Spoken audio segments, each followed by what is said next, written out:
নমস্কার বন্ধুরা, আমি Sanchita's essence teaching tutorial YouTube চ্যানেলে আপনাকে স্বাগত।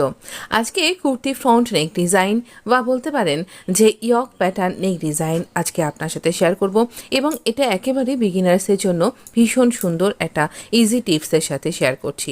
একটা ক্যানভাস নিয়েছি। ক্যানভাসটা এরকম চওড়ার দিকে 9 ইঞ্চি আর এই লম্বাটা নিয়েছি 13.5 ইঞ্চি। আর এবার এখানে দেখুন ক্যানভাসটাকে আমি এরকমভাবে ফোল্ড করে দেবো। এরকমভাবে ফোল্ড করে আমি এর মাপ নেব। এটা ক্যানভাস পেপার। এই যে দেখুন এখানে একটা চকচকের মতন একটা দিক আছে, সেটা কিন্তু এর উল্টো দিক। এই দিকটাই কিন্তু আমরা এখানটাতে গামটা লাগানো আছে, যেটাকে আয়রন করে আমরা আটকে নিই। তো 4.5 ইঞ্চি আমার ওই চওড়াটা। আর এই নিচের দিক থেকেও আমরা এরকম 4.5 ইঞ্চি কোনা দিক থেকে এইভাবে মার্ক করলাম। এই কোনাটার সাথে একদম নিচের দিকে যে এন্ড পয়েন্ট, সেখানে একটা কর্নার তৈরি করব। এই দুটো পয়েন্টকে, এই কর্নার পয়েন্ট আর এই 4.5 ইঞ্চির মার্কিং পয়েন্ট দুটোকে এইরকমভাবে দাগ দিয়ে জুড়ে দেবো। এই দাগটাকে, এই দাগ বরাবর আমরা এখানে এটা কাট করে দেবো। এই ক্যানভাস পেপারটাকে এই দাগ বরাবর আমরা কাট করে দেবো। একটা সুন্দর প্যাটার্ন তৈরি হয়ে যাবে। এই প্যাটার্নটাকে আমরা এবার এটাকে দেখুন এইরকম একটা প্যাটার্ন তৈরি হয়ে গেছে। এবার এই প্যাটার্নটাকে এই কন্ট্রাস্ট ফ্যাব্রিকের সাথে আটকে দেবো। মোটামুটি সেম প্রিন্ট আমার একটা ফ্যাব্রিক রয়েছে, যেটা সাহায্যে আমি নেক ডিজাইনের ইয়কটা তৈরি করব। এবার এটা আমি আয়রন করে আটকে দিয়েছি এবং চারদিক থেকে হাফ ইঞ্চি মতন ফ্যাব্রিক রেখে দিয়েছি। ওপরের দিকটা ছেড়ে দিয়ে বাকি সমস্ত দিক থেকে এটা ফোল্ড করে স্টিচ করেও নিয়েছি। এবার এখানে এই ফ্যাব্রিকটাকে, এই প্যাচটাকে মাঝখান থেকে ফোল্ড করলাম। 3 ইঞ্চি নেকের উইডথ আর এখানে 3.75 ইঞ্চে মার্ক করলাম। দেখুন 3.75 ইঞ্চ, 4 ইঞ্চি থেকে 2 পয়েন্ট কম, 2.5 ইঞ্চি কম। এবারে এখানে একটা বক্স তৈরি করে দিলাম। এইখানে বক্সটা তৈরি করে দেওয়ার পর এই যে নিচে মার্ক করেছি, সেখানে আমরা 0.75 ইঞ্চ মার্ক করব। আপনি 1 ইঞ্চি বা হাফ ইঞ্চিও মার্ক করতে পারেন।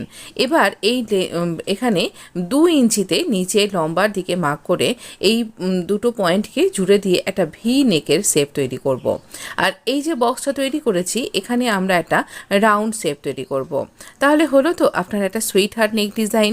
তো এই সুইট হার্ট নেক ডিজাইনকে আপনি এভাবেও কিন্তু তৈরি করতে পারেন। তো এবার আমরা এটাকে মাঝখান থেকে ফোল্ড করে ট্রেস করব। শুধুমাত্র এই ভি পোর্শনটা এখানে হালকা আবছাভাবে চলে এসছে, এটাকে একটু ডার্ক করে নেব। এইভাবে আমরা স্কেল দিয়ে চকের সাহায্যে ডার্ক করে নেব। হয়ে গেল আমাদের এই ভি পোর্শনটা। এবার আমরা এখানটাতে আমাদের এই রাউন্ড শেপটা আছে, যদিও এটা এই মুহূর্তে কোনো কাজে লাগবে না, আমাদের এই ভি শেপটাই কিন্তু দরকার। এবার চলুন আমরা প্যাচটাকে নিয়ে কি করে কাজ করব দেখি। এই কুর্তিটা তো কাট করেছিলাম, দেখিয়েছিলেন আপনি এর আগের ভিডিওতে, না দেখলে একবার দেখে নিন। এটা ফ্রন্ট সাইড। তো এবার আমার তো এখানে কুর্তিটা কাট করে রাখা আছে, কুর্তিটার নেকটাও কাট করে রাখা আছে। এক্ষেত্রে নেকটা যদি আমি কাট করে না রাখতাম তাহলে এভাবে করতাম, আর এবার কাট করে রেখেছি। এবার কি করে করব, এখানে কুর্তির মাঝখানে একটা আমরা মার্ক করলাম মিডিলে ছোট্ট কাট করে। এবার এই মার্কিং পয়েন্টটাকে একটু সোজা করে আমরা একটু স্ট্রেট করে দেবো। আর এই ভি এর মিডিলটা আর এই কুর্তির যে নেকের মিডিলটা যেন ম্যাচ করে, সেটা আমাকে খেয়াল রাখতে হবে। এবার এইরকমভাবে একদম ওপরের দিকের কিনারা বরাবর একসাথে রেখে এই মিডিলটার সাথে মিডিলটা ম্যাচ করে এখানে ভিটাকে একটু এক্সটেন্ড করে দেবো। নিচের দিক থেকে একটু এর তির্যক যে ব্যাপারটা, সেটাকে একটু ভেতর দিকে ভি শেপটাকে একটু বাড়িয়ে দেবো। পিন দিয়ে আটকে দিলাম যাতে সরে নড়ে না যায়। আর উল্টো দিক থেকে কিন্তু স্টিচ করছি। দেখুন সোজা দিকে স্টিচ করছি, কিন্তু এই আমাদের মেন ফ্যাব্রিকের ওপরে স্টিচ করছি। তো এরকম হাফ ইঞ্চি মেশিনের পায়ের 1 ফুট এরকম গ্যাপ রেখে আমরা একটা পুরো রাউন্ড শেপ করে স্টিচ করে নিলাম। নেবার পর এই যে একটা দিকে রাউন্ড করে এই ভি শেপটাকে আমরা স্টিচ করছি। একদম ছুঁচকে লক করে করে স্টিচ করুন। যেখানটা ভি পয়েন্ট সেখানটাতে ছুঁচকে লক করে নিন, নিয়ে আবার অন্যদিকের ভি এর আরেকটা সাইডকে স্টিচ করুন। আবার এখানে রাউন্ড শেপের আরেকটা দিককে স্টিচ করে নিন। এইভাবে আমরা রাউন্ড নেক তার সাথে ভি নেক একই সাথে কিন্তু স্টিচ করে নিয়েছি। তো রাউন্ড ভি নেকটা কিন্তু এখন ফ্যাশনে ভীষণ চলছে। সবাই কিন্তু দেখবেন আপনি রেডিমেড স্টাইল যে সমস্ত কুর্তিগুলো আপনি পরেন বা বাজারে বিক্রি হয়, সব কিছুতেই কিন্তু, বা ব্র্যান্ডেড স্টাইল যে সমস্ত কুর্তিগুলো পাওয়া যায় বিভিন্ন ওয়েবসাইটে, সেখানেও কিন্তু এই ধরনের নেক ডিজাইন ভীষণ প্রচলিত।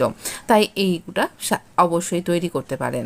এবার দেখুন আমরা এই যে ব্লু ফ্যাব্রিকটা যতখানি আছে, এটা এটা আমরা কেটে বাদ দেব। তাহলে আমাদের ভেতর থেকে কিছুটা সিম রয়ে যাবে, মানে স্টিচিং লাইনের পরেও কিছুটা ফ্যাব্রিক আমাদের দরকার, এই সিম লাইনটা আমাদের দরকার। তো এই রকমভাবে কিছুটা সিম রেখে ফ্যাব্রিকটাকে কাট করলাম।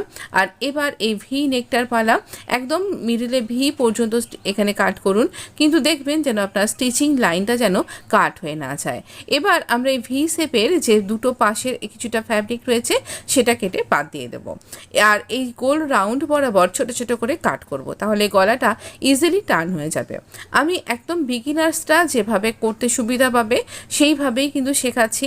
যদি আপনি কোনো বিগিনার্স আছেন যিনি দেখছেন আমার এই ভিডিওটা, তিনি প্লিজ কমেন্ট বক্সে লিখে জানাবেন আপনার বুঝতে কোথাও অসুবিধা হয়নি তো। যদি কোথাও অসুবিধা হয় আমি পরের ভিডিওতে আবার বুঝিয়ে দেব।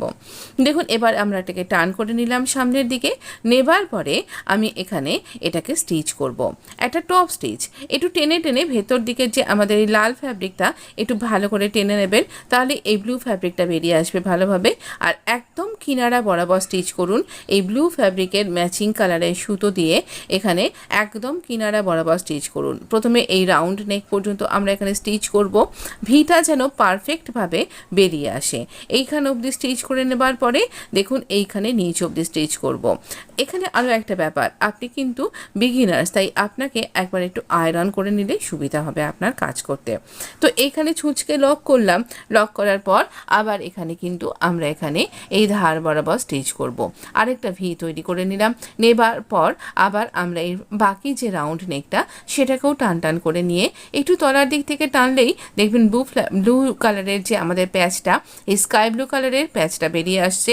আমাদের ভি ইয়ক শুধু এই নেক ডিজাইনটা সুন্দরভাবে প্যাচটা একটা দিক কিন্তু বসে গেছে।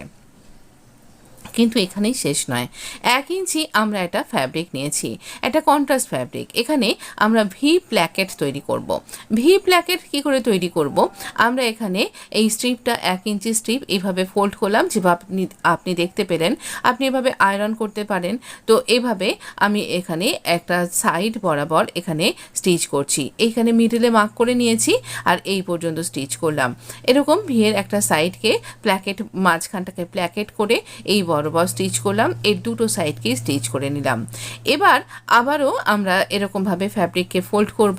ফোল্ড করে নিয়ে একদম যতটা সরু এদিকে করেছিলাম ততটাই সরু এদিকেও করতে হবে, করে এই কোণা বরাবর। আর এখানে কিন্তু আমার এখানটা ফোল্ডেড সাইডই রয়েছে, তো এই কোণা বরাবর এখানটাতে কিন্তু এখানে স্টিচটা করব। দেখুন এখানেও আমরা ধার বরাবর স্টিচ করব, ধার বরাবর স্টিচ করব। আর এই যে ভি পোর্শনটা এর আগে স্টিচ করেছিলাম তাকে ওভারল্যাপ করে স্টিচ করব। তাই আমাদের একটা সুন্দর ভি প্ল্যাকেট কিন্তু তৈরি হয়ে যাবে। এটা একটা ফলস প্ল্যাকেট। কি করে প্ল্যাকেট তৈরি করতে হয় এর আগের একটা ভিডিওতে আমি শেয়ার করেছিলাম এবং ভবিষ্যতে আরও অনেকবার শেয়ার করব। তো এটা যারা একদম বিগিনার্স, যারা কিচ্ছু করতে পারছেন না, তাদের জন্য একটা খুব সহজ পদ্ধতি। এখানে আমাদের একটা সুন্দর কোণা তৈরি হয়েছে, মানে আমাদের এখানে একটা সুন্দর কোণা শেপ তৈরি হয়েছে, যেই কোণাটাকে পর্যন্ত আমরা এখানে স্টিচ করলাম। এবার আবার আমরা সুতোটা কাট করে নেব, নিয়ে আরও একটা পোর্শন এই ভিটারই প্ল্যাকেটটার অন্য দিকের স্টিচটার আরেক দিকটা স্টিচ করব।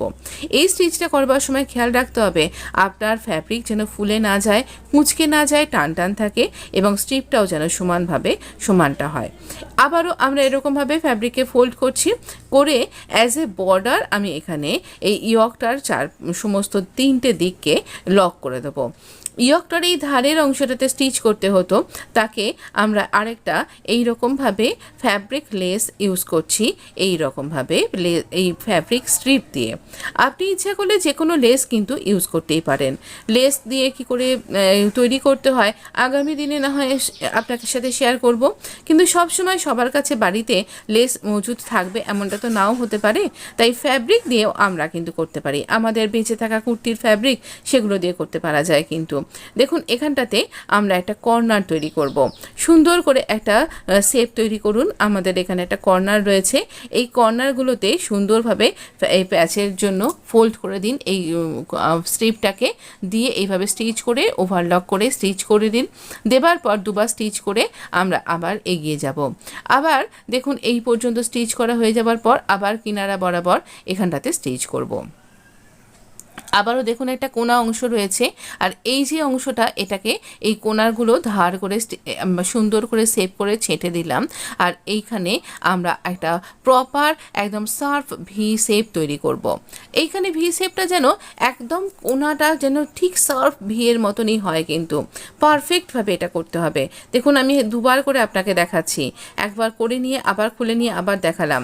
এইভাবে একদম পারফেক্ট একটা ভি শেপ আপনি তৈরি করে নিন। আপনার এই রকম প্যাচের জন্য আপনার কুর্তির লুকটাই অন্যরকম হয়ে যাবে। কেউ বলবে না আপনি একটা সিম্পল কটন স্যুট তৈরি করেছেন, মনে হবে একেবারে ব্র্যান্ডেড স্টাইল একটা কুর্তি ডিজাইন ক্যারি করছেন। কেমন লাগলো এই প্যাচওয়ার্ক কুর্তি ডিজাইনটা আমাকে প্লিজ কমেন্ট বক্সে লিখে জানাবেন। আর দেখুন আবারও কিন্তু আমরা এখানটা কোনায় এসে গেছে, এখানটাতেও একটা ফোল্ড করব, করে এই কোনা অংশটাতে এইভাবে ফোল্ড করছি, করে এখানটাতে হাত দিয়ে চেপে ধরে লক করছি, করে আবার এখানটা স্টিচ করে এই যে কোনাটা এর উপর দিয়ে যদি স্টিচটা সঙ্গে সঙ্গে না করেন পরের বার স্টিচ করার সময় এটা খুলে যাবে, তাই জন্য একেবারেই স্টিচ করে আমরা এগিয়ে যাব। তো এইভাবে এই পর্যন্ত স্টিচ করা হয়ে গেল, কিন্তু এখানেও শেষ নয়। এবার আমাদের এই অন্য সাইডটা স্টিচ করতে হবে। এটা যদি অন্য সাইডটা আমরা স্টিচ না করি তাহলে কি হবে, এটা খুলে যাবে, বসবে না ভালো করে। তবে আপনি ইচ্ছা করলে গোটা লেস ইউজ করতে পারেন, অন্য রকমের ফ্যাব্রিক লেস ইউজ করতে পারেন, আপনি ইচ্ছা করলে যে কোনো কটন লেস যেগুলো ক্রসেট লেস হয় সেগুলোও কিন্তু ইউজ করতে পারেন। কিন্তু তবুও বলবো আপনার কাছে যদি এরকম কন্ট্রাস্ট কালারের ফ্যাব্রিক রয়েছে, আপনি যদি আমার আগের চ্যানেলটা ফলো করতে থাকেন তা করেছেন কখনো বা পুরনো ভিউয়ার্স হয়ে থাকেন, তাহলে একবার লাইক করে জানান দিন যে আপনি আমার আগের চ্যানেলে এই ফ্যাব্রিকটা দিয়ে পিঙ্ক ফ্যাব্রিক দিয়ে কোনো ড্রেস দেখেছেন কিনা। দুটো ড্রেস ছিল, একটা বটম ওয়্যার ছিল আর একটা আপার ওয়্যার ছিল। তো যাই হোক এইরকমভাবে আমি এখানে আমার স্টিচিংটা কমপ্লিট করলাম। ভালো থাকবেন, সুস্থ থাকবেন। আর কেমন লাগলো চলুন ফাইনাল লুকটা দেখি।